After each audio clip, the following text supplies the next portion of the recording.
Alright. So right, X.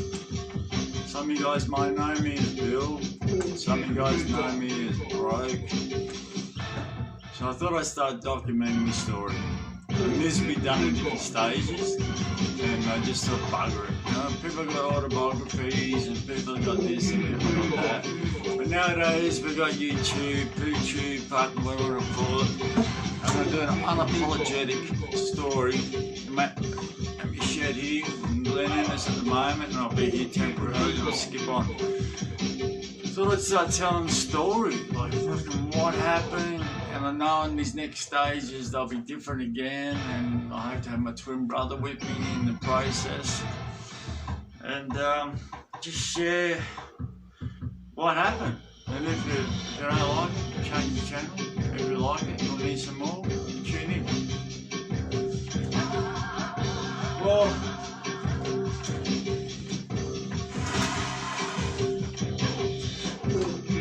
I'll smoke and I'll probably drink. Okay, no apologies. Born in Canberra. I'm listening to you, Big Boy C. Some of his beats is made up here on fucking SoundCloud. Born in Canberra. 2 twins, premature. Father had a vasectomy. Mother pricked the condom. Do the maths on that one. So we're a couple of freaks, but a little bit different. I'm repping one of the hot shirts at the moment. Repeat R. Thanks to the merchandise. I'm repping one of these things at the moment. So it won't all just be me standing here. And I'll go through processes and I'll take it for journeys and stuff and mags and stuff like that. But I've been talking to other people and talking about their stories and sharing their stuff. And I thought, well, when I start sharing, I feel like I'm running out of time. And I'll bugger it. We'll just start it off. Kids don't smoke, particularly the wrong end. Born in Canberra, like I said. Premature, 5.5 weeks premature. And hip-hop, no, before hip-hop, we were martial art fanatics. We used to just train the martial arts, and then we used to teach it. We were nuts on it. Our parents took us to martial arts schools, and we were just nuts on it. We trained, we used to make kick bags, Bruce Lee, you know, just love him, just nuts on him. And then hip-hop came, and that was it. Just changed this, just changed. Hip-hop just changed everything.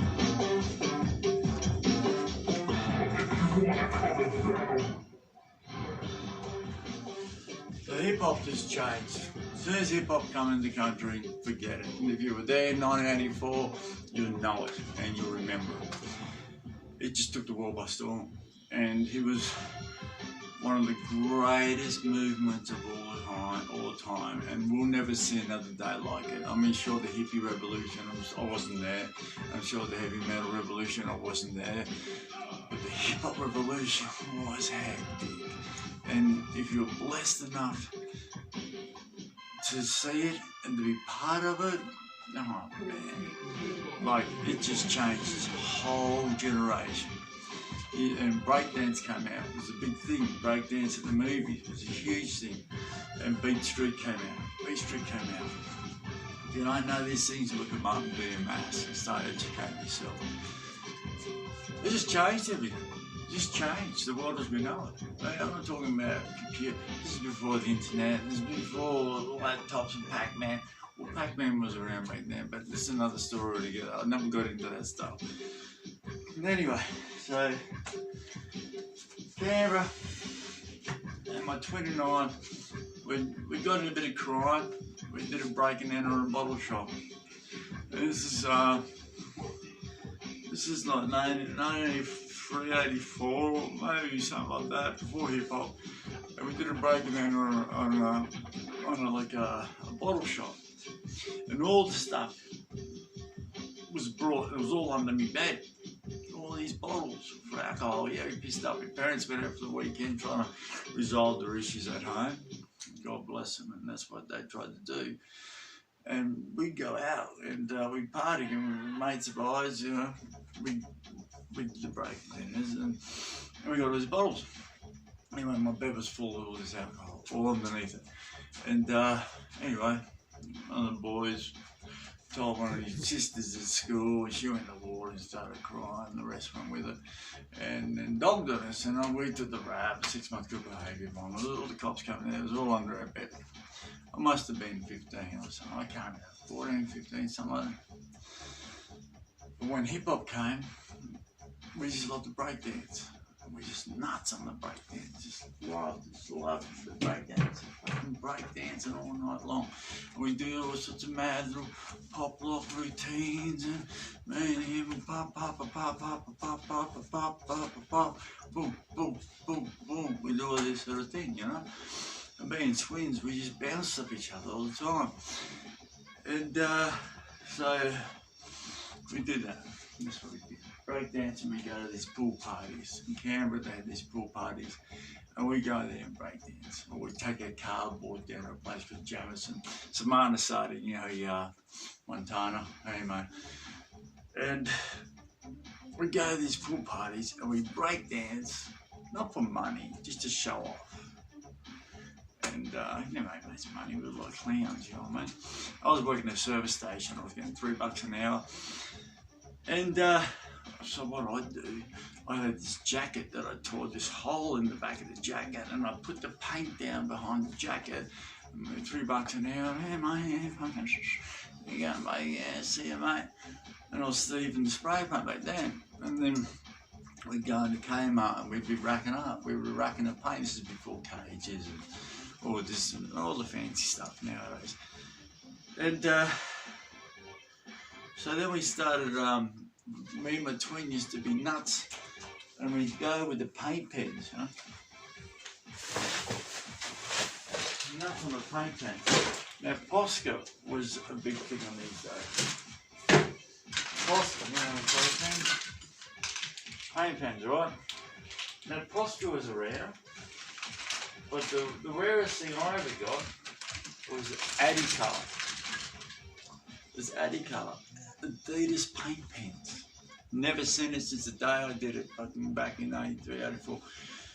Adidas paint pens, Adicolour, for colouring in your shoes. Never seen it again, probably never seen it again in my life. Maybe that's just where I started out. So we used to just go down to these underpasses and paint our little graffiti murals and do our little stuff and rest of them with it.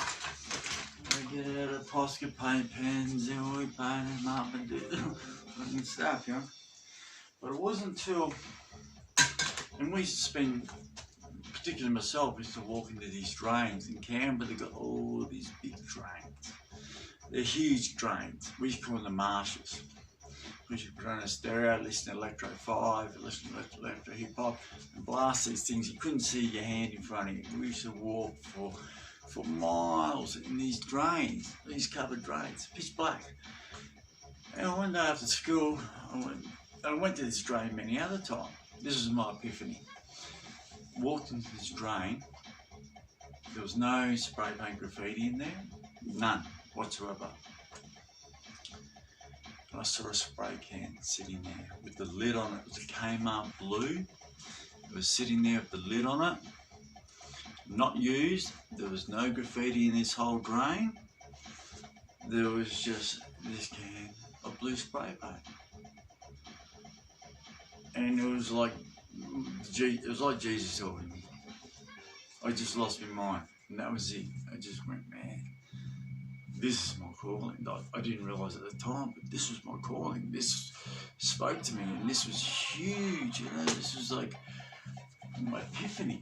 It was like, man, graffiti, you're fucking what? And I knocked the spray can lid off, and I did like a break throb. I did like a hip hop throb, just the stuff back when, and that was what it was all about. And I had the bug. Oh. It all spoke to this, it all probably drink to it. That's what I do.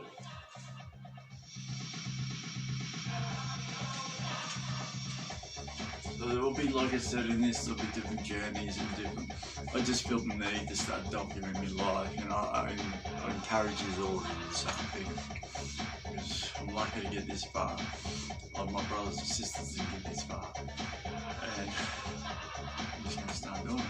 So, Canberra. I used to write the wizard. I was a spray wizard, that's what they used to call me.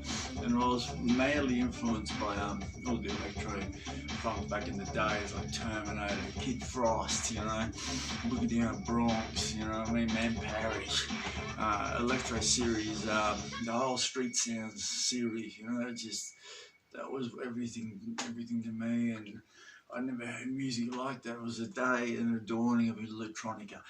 And a couple of kids in Canberra, it just blew our mind. So we used to run around all these underpasses, doing these like frogs and stuff. And once I got that spray can in my hand, that was it. There's no coming back. I just was gone. I was hooked. Totally hooked. Already totally hooked to breakdancing and hip hop. Totally related to it. It was all just related to me and my brother. The rebellion, the art, the unity, and the fact that it was against the system. It was against the system. You know what I mean? That's what it was. It was just against the system. So we just went fucking silly. And silly. We used to paint everything. Houses, you know, justice, fight the real crimes first. This is 86, 87. We're just going silly with it. Doom, you know, sure spray can. Subway art. Subway art just blew our minds. You know, the first prints that were around there, like Subway art, spray can out, came out, spray can out, came out. Before the internet. Well before the internet. So spray was a bit tad. And eventually the cops caught up with us. I remember them sitting at me in front of my house, looking at me, brother, a couple of kids skating in front of me, John, my father. He knew nothing of it. His parents had their own issues going on at home, they were separating. And so we'd seen Fab 4 on TV at the the Ray Martin show. If you haven't seen that, you got to do the mass and for that stuff. Fab 4, Smooth, Styles, all these guys, man. And this is all back then, and like we'd see these cats, and it just blew our mind. It blew our mind. And these cats are already light years ahead of us. A couple of kids from Canberra. And so we're getting up, bombing up, and the cops turned up to the house and they said, oh, you know, you're the wizard, you're the we've been in trouble with police once before, we hadn't been in trouble with police before. And so we ended up a whole lot of charges everywhere they got us from this to that. And we were a couple of kids, we said yes to everything, you know. We were a couple of kids, no. Yes. Ended up, after 6 months ago, everyone was breaking up. We ended up with another, we actually went down on weekends and tried to scrub the graffiti off to look better in the court, but we never showed the courts what we did, so it was irrelevant. Anyway, wire brushes and all this sort of weather. So then what we did, we got there, it was only $650 fine, a couple of kids, you know, that's what happened to us, and that's what happened and stuff like that. And that was getting near Canberra. So I'm going to do this in different stages, and there's so much stuff in there. And I'm going to do it in different lots. And I'm going to take you in different journeys and show you different stuff with different magazines and things like that. But Canberra was the basis for us before we moved to Queensland and gone to places up there, the coffee shop, and met up with the big all-stars and those cats. We had a little crew in Canberra, fat federal artistic trio. Had a few mates that ran around with us, and we all did the graffiti together. But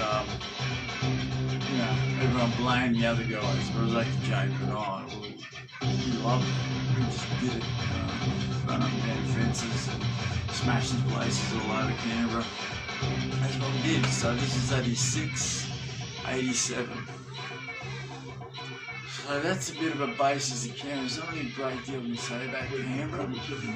There's a bit of introductory about where I'm going to take you on the journey, and I will get into stuff. I'll pull out magazines and I'll pull out things to show, and hopefully I'll be with my brother shortly and hopefully share with him some of the story. So there we go, that's Canberra. I'll call that issue 1, series 1. If there's any questions, hit me up on the YouTube channel. Hit me up. There's only a couple of blokes before us that was breakdancing. We go to the places like penny arcades back then, like pinball arcades. You don't have them now. But we used to go to this place called Pop Black, and we used to go there and had a dance floor. So we used to go there and breakdance and train and breakdance and train.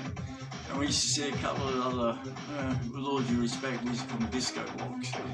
And they were older gentlemen than ourselves, so they used to breakdance. And these guys had the hot rocks and the windmills and stuff like that. So we'd go to these places and see these old cats doing these things. And we were Electro 1, just came out, Electro Crucial. This is 1984, had just been released, Street Sound series. Gotta see it. Twin Brothers got the whole series, and then doing all on vinyl, out in the fish. So if you get a chance, look at this stuff and learn some of this stuff. And these are the grassroots of hip hop back then. Like I said, we come from Canberra. It was a very isolated town. It was a very small town. It was a city, no doubt. But back then, there's only a few people we saw. Soul Animal, who was doing rooftops, and that was towards the end of 86, 87. This cat was doing some beautiful rooftops. Other than that, it was just us, and we were just graffitiing it up. And so Subway came out, a kid at school had it, just blew our minds. It just blew our minds. But don't have a metropolitan transit system in Canberra. But we made the best of it. Tennis court walls and stuff like that. We got chase, we got all the madness and went with it. But I hope it's a bit of a slight intro about Canberra. I really can't say a great deal. It's near the snow, people don't know. And I'm just thinking of the Canberra matter, right? And it's a pretty city. I don't dream to go back there again. But that's where we grew up, Canberra. And that's what it was. And Canberra was the beginning. And this is just a beginning to what I'll show you and the journey I'll hope to take you on. Through from here, through the height, through working in nightclubs, breakdancing, touring the world, and the lost highs and the lows. And it's going to be raw, unapologetic, straight to point, and true. There's going to be nothing left out. And giving love to the women too, they're all part of our lives too. So I'm going to it's going to be a great little journey. So I hope you guys can enjoy it and come along for a musical trip.